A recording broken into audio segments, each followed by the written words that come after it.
Alors que certains pensent déjà aux examens de fin d'année ou aux vacances à venir, les entreprises ne chôment pas sur le chantier du lycée Jacques Prévert à Saint-Christol-les-Alès, qui doit ouvrir ses portes à la rentrée de septembre. Loin des interrogations des uns et des certitudes des autres, l'architecte concepteur du projet se concentre sur l'objectif assigné. Il faut faire 18 000 m² en 18 mois, c'est pas évident du tout, surtout avec les 2 hivers que nous avons passés. Nous sommes restés très confiants, en tout cas pendant toute la durée du chantier, nous le sommes encore. En voyant le planning de l'entreprise, on comprend qu'on doit arriver à terminer dans les temps. C'est-à-dire les temps, aujourd'hui, c'est aux alentours du 7 à 15 juillet. Pour tenir ces délais, le chantier, confié à une entreprise générale, mobilise beaucoup de monde. Quotidiennement, c'est entre 130 et 150 personnes sur le chantier, qui représentent l'ensemble des corps d'État, puisqu'on en est aujourd'hui quand même certains moments en finition, on est encore par moments gros œuvres, en voirie. Alors que l'on focalise sur les normes HQE, ce ne sont pas celles-ci qui semblent avoir posé le plus de problèmes au regard des délais. Paradoxalement, on parle effectivement de développement durable, de pollution, d'économie, d'énergie. C'est pas ce qui est le plus important sur ce chantier, dans la mesure où ça a été prévu, ça a été donc organisé d'entrée. Je dirais qu'on a une réglementation aujourd'hui qui est celle de l'accessibilité, qui est assez draconienne et qui est assez compliquée à mettre en place sur ce type de lycée, puisque on est quasiment un des premiers établissements à profiter de cette réglementation, si je peux employer ce terme. En l'espace de 18 mois, c'est un lieu de vie qui se construit pour accueillir plus de 2000 personnes. C'est vrai qu'un lycée, c'est un village, puisque les gens viennent travailler, viennent manger et viennent dormir. Et donc tout est représenté, que ce soit l'hébergement, l'enseignement, la cuisine, donc l'entretien. Il est évident que le 7 juillet, tout ne sera pas terminé, puisqu'il nous restera quand même encore quelques semaines de plus jusqu'au 1er septembre. Il restera alors à organiser l'installation des équipements et la rentrée des élèves en septembre, mais ceci est une autre histoire. Je vous en prie. Vous allez m'expliquer ce qui s'est passé ? Je vais vous demander une pièce d'identité et vous allez me raconter donc les circonstances de ce cambriolage. À l'initiative de Madame Alliot-Marie, ministre de l'Intérieur, une grande consultation nationale est en cours au travers de forums décentralisés baptisés Vos libertés, votre sécurité, parlons-en ensemble. Au total, 16 forums vont se dérouler dans le Gard, dont 6 pour la sous-préfecture d'Alès. Le premier avait lieu ce mercredi dans la salle du Capitole. Pourquoi ? Eh bien pour faire tomber peut-être un certain nombre d'idées fausses, parce que l'activité de la police n'est pas exactement ce qu'on voit dans les feuilletons télévisés. Et il n'est pas mauvais que les policiers puissent expliquer ce qu'ils font, les difficultés qu'ils rencontrent et répondre, ce faisant, à des questions précises de nos concitoyens qui parfois peuvent s'interroger ou peuvent être sceptiques sur telle ou telle activité des policiers ou des gendarmes. Premier objectif de ces forums, écouter les citoyens et mieux faire reconnaître les missions et l'action des forces de l'ordre.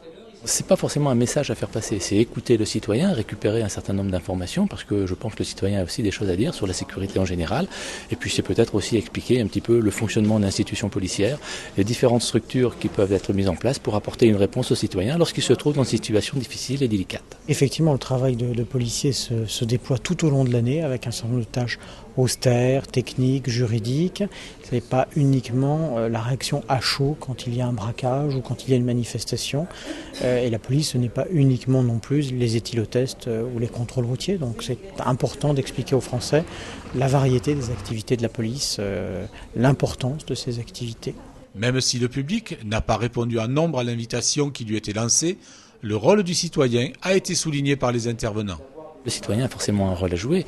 Un article du Code pénal prévoit qu'effectivement il doit interpeller ou prévenir les services de police lorsqu'un crime ou un délit se commet. Mais moi je parle plus de sûreté de voisinage. Je pense qu'il est important de revenir aux fondamentaux, à ce qui a créé peut-être la cohésion dans certains quartiers, dans certains secteurs. Simplement observer, regarder s'il n'y a pas des allées et venues dans un secteur, dans une zone pavillonnaire, et appeler bien sûr les services de police pour que nous puissions intervenir.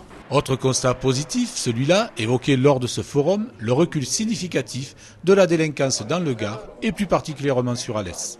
Un département comme celui du Gard a enregistré en 2008 des chiffres très intéressants, puisqu'une baisse significative de 4,52% de la délinquance générale. On constate sur Alès, le bassin alésien et Alès proprement dit, depuis le début de l'année aussi, des frémissements qui sont très intéressants au niveau de la baisse de la délinquance. De mémoire, je pense que nous sommes à moins de 10% à peu près de délinquance. Donc il y a des éléments qui sont significatifs, mais il y a bien sûr un travail à faire sur le sentiment d'insécurité, puisque la délinquance c'est une chose, le sentiment d'insécurité, l'information qui est colportée, qui est transportée par un certain nombre de vecteurs, doit également être évoquée et peut-être maîtrisée pour que justement des informations précises soient communiquées à l'ensemble des citoyens.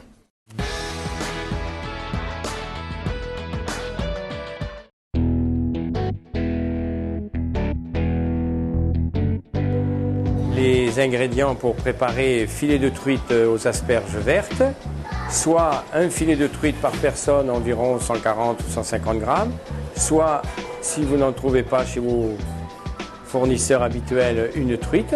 On va essayer d'enlever toutes les petites arêtes transversales qui sont dans le filet, qui sont toujours un peu gênantes. Il faut les pincer et pouvoir les enlever. Des asperges, on enlève la partie qui est, disons, ou violette ou un peu blanche, où là, la peau est quand même un petit peu difficile à manger. Un peu de beurre, un peu de farine pour réaliser la sauce. On va prendre le jus de cuisson des asperges et à l'aide d'un fouet, je vais faire fondre dans ce jus le mélange farine et beurre qui va permettre la liaison. Un peu de ciboulette pour parfumer le jus de cuisson des asperges qui sera lié avec ce roux plus de la crème fraîche. Quelques rondelles de carottes pour décorer l'assiette et des fleurons réalisés en feuilletage. Nous allons passer à la phase, disons, pour la cuisson des filets de truite, 7 à 8 minutes suivant la taille du filet, pour remettre les asperges en température. Deux possibilités, soit vous les ajoutez au filet de truite, soit vous les mettez à chauffer séparément dans le four. C'est une recette qui n'a pas de difficulté particulière, sauf ôter les arêtes transversales de la truite, comme vous avez pu le voir pendant la réalisation de la recette. Donc nous allons procéder au dressage. Je vais mettre un peu de sauce dans l'assiette. Ce filet de truite est celui où j'ai tout à l'heure enlevé la peau. Et celui-ci, puisque j'ai laissé la peau, on va le dresser de l'autre côté. Et à ce moment-là, vous pouvez toujours faire un petit effet de présentation avec la peau légèrement décollée. Les fleurons dont nous avons parlé, quelques rondelles de carottes pour assurer un peu de couleur, un petit brin de ciboulette pour l'ultime présentation. Et maintenant, je vous souhaite une bonne dégustation.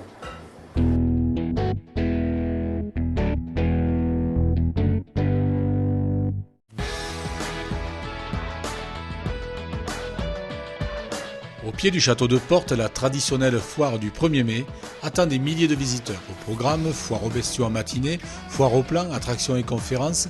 Des ateliers pour enfants sont également proposés, l'occasion aussi de visiter en famille ce magnifique site en cours de restauration. Foire également ce 1er mai chez nos voisins de Quissac avec une foire aux ânes et des puces du livre. Cela se passe sur les bords du Vidourle de 10h à 21h. Les amateurs de cyclotourisme ont rendez-vous à Saint-Jean-du-Gard pour la randonnée des ruisseaux Cévenol. 3 parcours au choix, les départs ont lieu entre 7h et 9h depuis l'espace Paulin. Ce vendredi à Saint-Ambrois, concert éclectique avec des groupes régionaux, Jean Manchot, les Féquiscous et les Stéphanois de Dublin. Cela se passe au centre socio-culturel à 20h30. Concert encore ce samedi 2 mai à Alès avec l'initiative de l'association Cœur et Santé. Cela se passe dans les jardins du Bosquet. Se produisent tour à tour les groupes Aizen, Tascoy, Let's Ride et Ravens Chronicle. À Saint-Quentin-la-Poterie, les ateliers vous ouvrent leurs portes et les potiers vous proposent des pièces bradées parce que légèrement ratées. L'occasion donc de faire de bonnes affaires. Bon week-end!